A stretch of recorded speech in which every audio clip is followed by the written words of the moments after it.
Praise the Lord और यीशु सहाय मेरे प्रियो। आज के बाइबल अध्ययन में आपका स्वागत है। आज भी हम योना नबी के बारे में देखेंगे और कुछ बातों पर मनन करेंगे। पिछले सप्ताह हमने पहला अध्याय उसका पहले पद से लेकर के चौथे पद तक देखा था।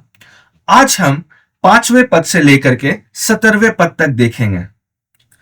जब योना को परमेश्वर की ओर से आज्ञा मिलती है, वह उस आज्ञा का उल्लंघन करके तरशीश को भाग जाता है।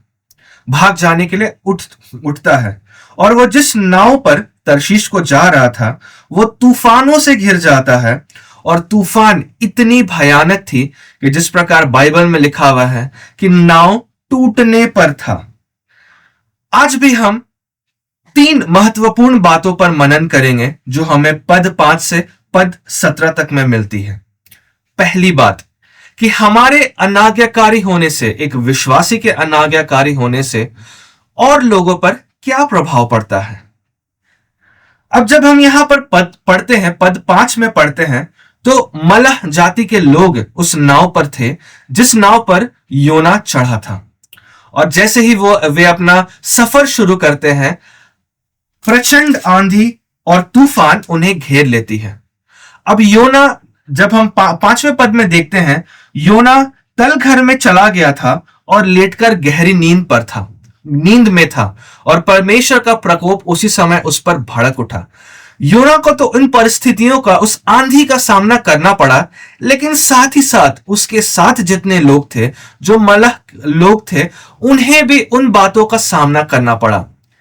हाँ मेरे प्रियो, ऐसी बातें हमारे साथ भी होती है। हम विश्वासियों के साथ भी ऐसी बातें होती है कि जब हम परमेश्वर के सम्मुख अनाज्ञाकारी ठहरते हैं और परमेश्वर के आज्ञाओं का उल्लंघन करते हैं, अपवित्र जीवन जीते हैं, तो हम भी बहुत सारे लोगों के जीवन के परिस्थिति का एक कारण बन जाते हैं। बहुत सारे लोगों को भी हमारे वजह से बहुत सारे परिस्थितियों का सामना करना पड़ता है, जिसके कारण कि वे भी टूट जाते हैं। और यह एक बहुत ही महत्वपूर्ण बात है कि जब हम प्रार्थना करना जानते हैं, परमेश्वर के साथ चलते हैं, तो परमेश्वर की आज्ञाओं को हम बहुत अच्छी तरह से माने और उन बातों को, उन आज्ञाओं का हम पालन करें। अब यहां से हम दूसरी बात पर जाते हैं। दूसरी बात हमें पद 9 में मिलती है। जब मलह लोग योना को ऊपर तो ले आते हैं, लेकिन उससे पूछते हैं कि आखिर तुम हो कौन। और जिस प्रकार से योना नबी अपना परिचय देता है, यह बात मुझे बहुत अच्छी लगती है। हम लोग पद 9 में देखेंगे तो पद 9 में वो अपना परिचय इस प्रकार देता है। तब उसने उनसे कहा, मैं इब्रानी हूं और मैं उस परमेश्वर यहोवा का भय मानता हूं जिसने जल और थल दोनों को बनाया। वो यहां पर झिझकता नहीं है, वो डरता नहीं है, लेकिन वो अपने परमेश्वर का परिचय लोगों के सम्मुख रखता है। हाँ मेरे प्रियो, ऐसी स्थिति हमारे साथ भी आती है कि बहुत बार हमें प्रार्थना करने के लिए कहा जाता है, बहुत बार हमें वचन से बताने के लिए अपने परिवार में कहा जाता है, लेकिन हम डर, झिझक और शर्म के कारण परमेश्वर का परिचय लोगों के सम्मुख नहीं दे पाते हैं। और यहां पर योना मलह लोग, जो लोग सिर्फ और सिर्फ मूर्ति पूजा करते थे, उनके सामने परमेश्वर का परिचय दिया। हमारे जीवन में भी जब ऐसा मौका आए तो हमें कभी भी परमेश्वर को अपने जीवन में ऊंचा उठाने से नहीं रुकना चाहिए, कभी भी हमें झिझकना नहीं चाहिए। और ऐसा हो सकता है कि हमारे परिवार में बहुत सारे लोग हों जिन्हें परमेश्वर के विषय में मालूम ना हो, लेकिन उस दिन आपके और मेरे कॉन्फिडेंस के साथ जब हम परमेश्वर को उनके सामने, जब परमेश्वर का परिचय लोगों के सामने रखते हैं, तो वे परमेश्वर पर विश्वास करें। और यहां से हम तीसरी बात पर जाते हैं। तीसरी बात जो हमें 17वें पद में मिलती है कि यहोवा ने योना को निगलने के लिए एक महामच्छ ठहराया।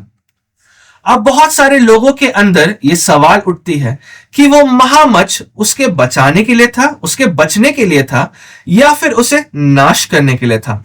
लेकिन जब मैंने इस बात पर थोड़ा मनन किया तो मैं ये जान पाया कि परमेश्वर ने उस महामच्छ को योना के जान को बचाने के लिए भेजा। वो बहुत ही अच्छी स्थिति में मछली के पेट में नहीं था। वो भूखे प्यासे 3 दिनों तक मछली के पेट में था। वो बहुत ही कमजोर था, वो अपने दम तोड़ने की स्थिति में था, लेकिन परमेश्वर के द्वारा, परमेश्वर के अनुग्रह के कारण वो मछली योना को निगल गई और फिर उसे एक टापू पर उगल दी, जिससे कि उसे फिर से एक दोबारा परमेश्वर ने जीवन दिया। बहुत बार परमेश्वर हमें इसी प्रकार अपने करीब लाने के लिए, बचाने के लिए बहुत सारी परिस्थितियों में डालता है, जिसे हम समझ नहीं पाते और जिससे कि हम परमेश्वर पर भी बहुत बार दोष लगाते हैं और हम ये बोलते कि ये मेरे जीवन में क्यों हो रहा है।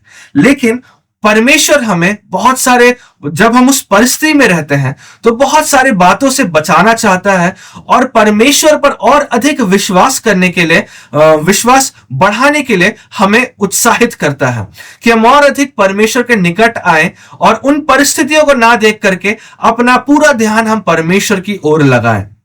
तो निश्चय इन 3 बातों से आपको आज परमेश्वर ने आशीष दी होगी।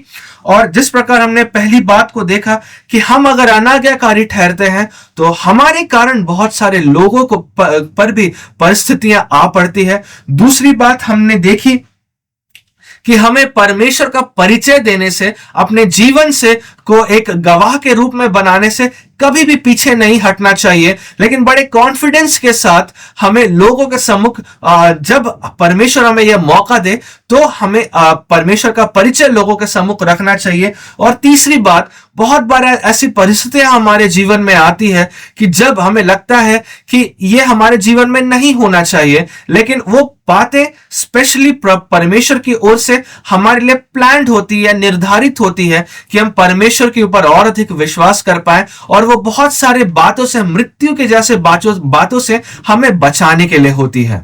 इन सब बातों से परमेश्वर आपको आशीष दे। Praise the Lord.